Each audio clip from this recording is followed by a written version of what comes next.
the more diverse talent you have in your management, in your company, the more likely it is that you will spot all these needs. Get Inspired, your podcast for more inspiration and your business talk about how to connect, how to empower, and how to get inspired. With amazing guests interviewed by Ricarda, our founder of MyCollective.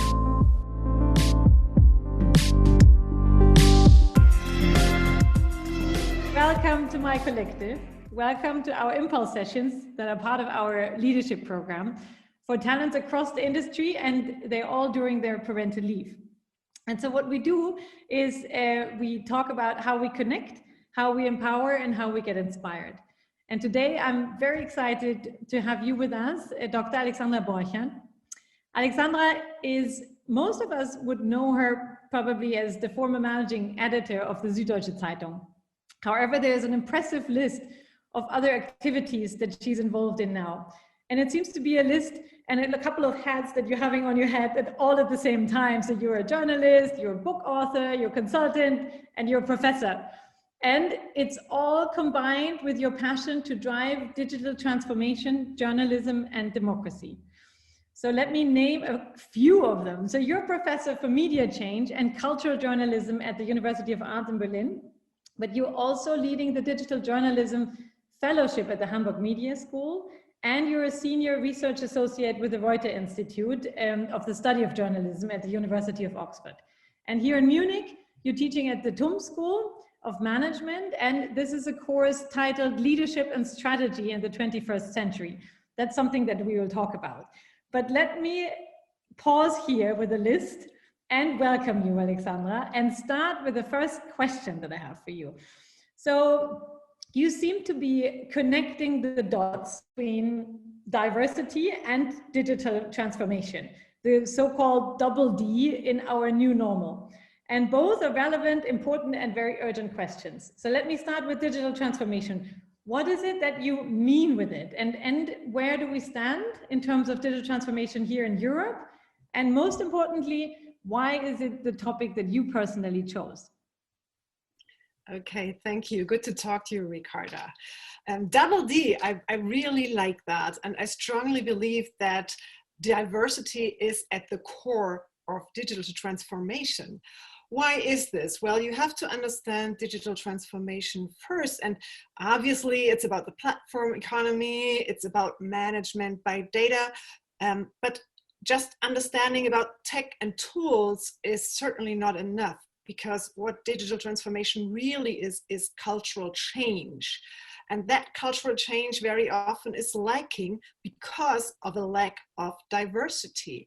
So why is it about diversity? Because digital transformation is so much about customer centricity. You have to take into account all kinds of needs and wants your customers have. You have to really listen to them, and two-way street as opposed to a one-way thing. And so you need a lot of diversity, and the more diverse talent you have in your management, in your company, the more likely it is that you will spot all these needs that your customers have. And that is why I really believe diversity is at the core of digital transformation. Mm-hmm. And so spotting these talents, is that the leadership strategy for the 21st century? Or can you give us some advice on doing that? Because we have a group here with us of top talents across the industry. So the question is, we talk a lot about parenting skills, turning them into leadership skills, but it needs to be the leadership skills of the 21st century. Can you give us some advice? Yeah, sure. Because I mean, obviously I could give you a ton of advice, and I teach a whole class about it. But the core quality is really in digital transformation, dealing with constant change. So that requires completely new leadership skills on the one hand. That requires really adaptability, listening. The old top-down way, that doesn't work any longer, because once, the decision is made at the top, and then once it has trickled down, the situation will have changed. So dealing with constant change works completely differently. You have to empower smaller teams to just test and adapt and try and, find out what's successful and what's not, and just go from there. So it's a completely different way of managing teams, empowering people.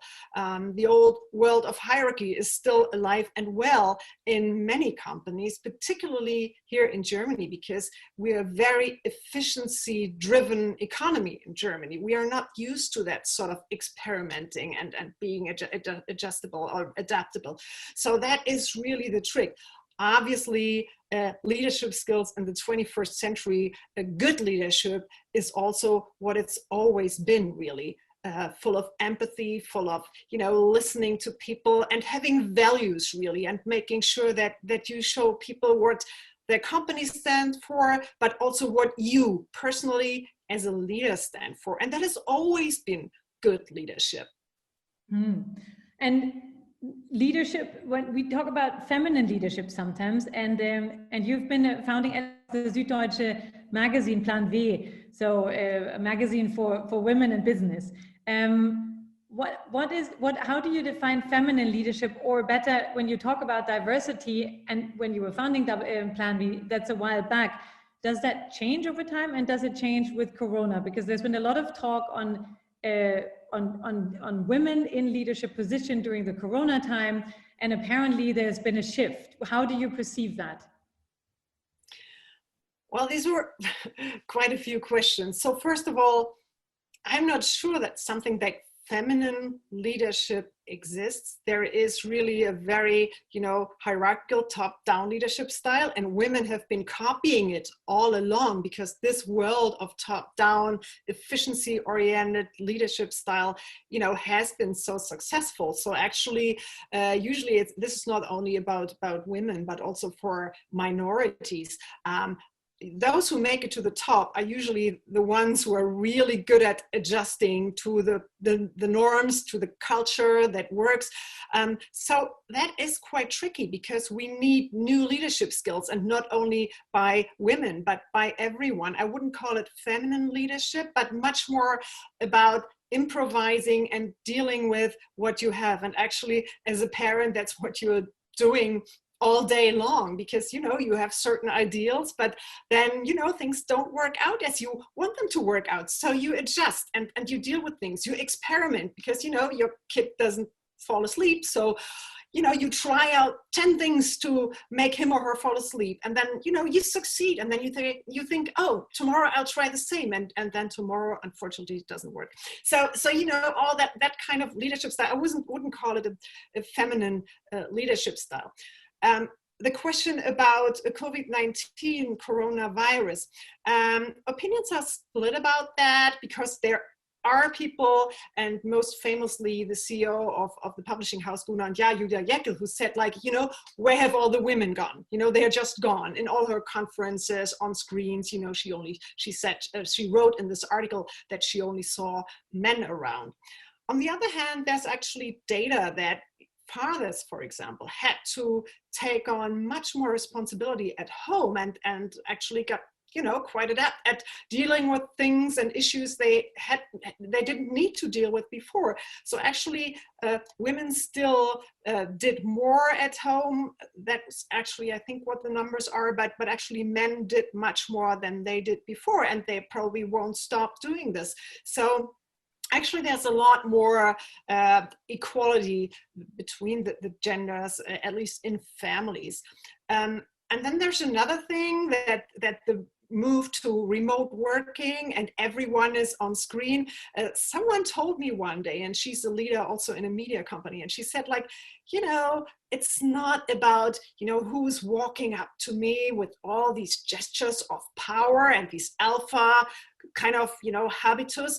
But in these tiles at the video conference, everyone has the same size, and that has really changed her outlook on, who's getting a voice, because suddenly, she could see people at the same sizes. So, she discovered people who she wouldn't have discovered before. So actually, I think the final word isn't spoken on that yet. Okay, well, you could go closer to the camera or further away. I think it's a way of being seen or not. But Alexandra, so you are also a parent yourself, right? You're a mother. Can you share something of your own personal experience of experienced as a mother, having a career and being a mother at the same time. Can you give us some advice from your own experience?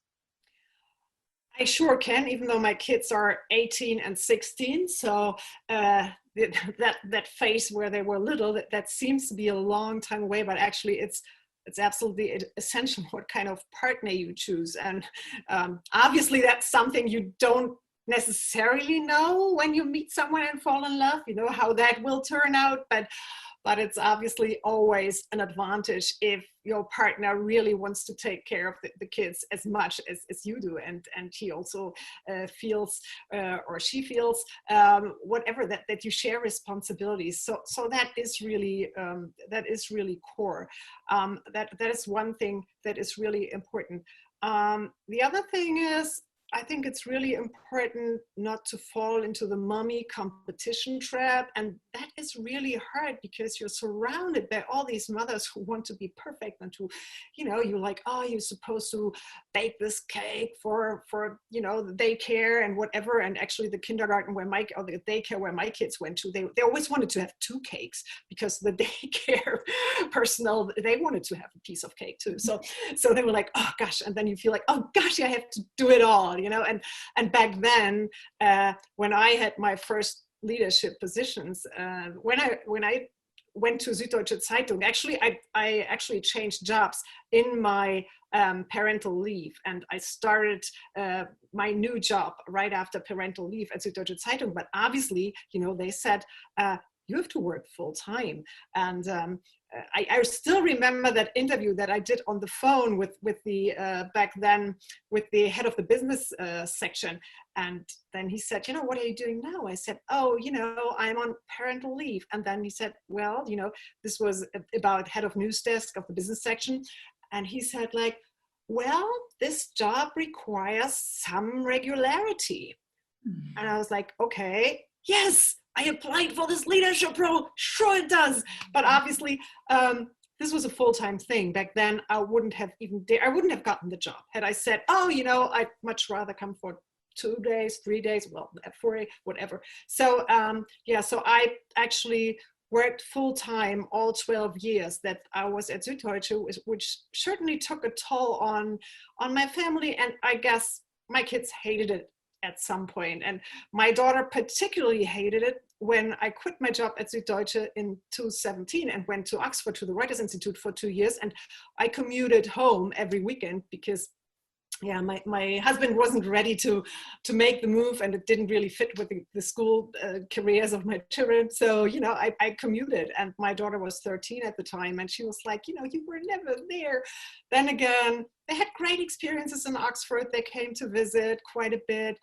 They learned a lot. So, you know, you'll never be the perfect mom. When you're at home, you won't be the perfect mom.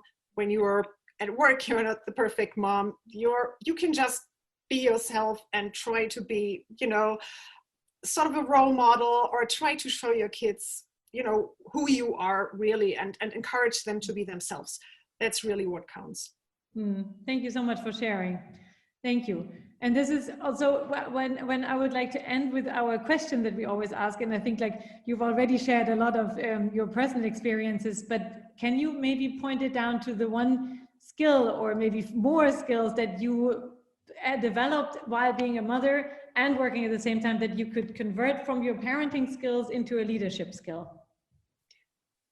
Or maybe I guess there are quite a few, and I mean, empathy and listening is something that is certainly it, because you have to listen very closely to a child. But I guess the most important to me is really dealing with a loss of control and being inventive and, you know, trying to make things work under difficult circumstances. And that's what I think is really also important with digital transformation. You can't control digital transformation. There's so many new factors pouring in with the new data you get. You have to adjust your strategies, and being really flexible and adjusting your expectations to what is and what you find, and then working from there. That's really something that you learn as a parent, and that really helps when you go back to work. Thank you so much. Thank you so much for sharing. And we will hand over to our closed-shop discussion with our members of the leadership program now, and would like to say goodbye. Thanks a lot. Thank you, Ricarda. Thank you so much.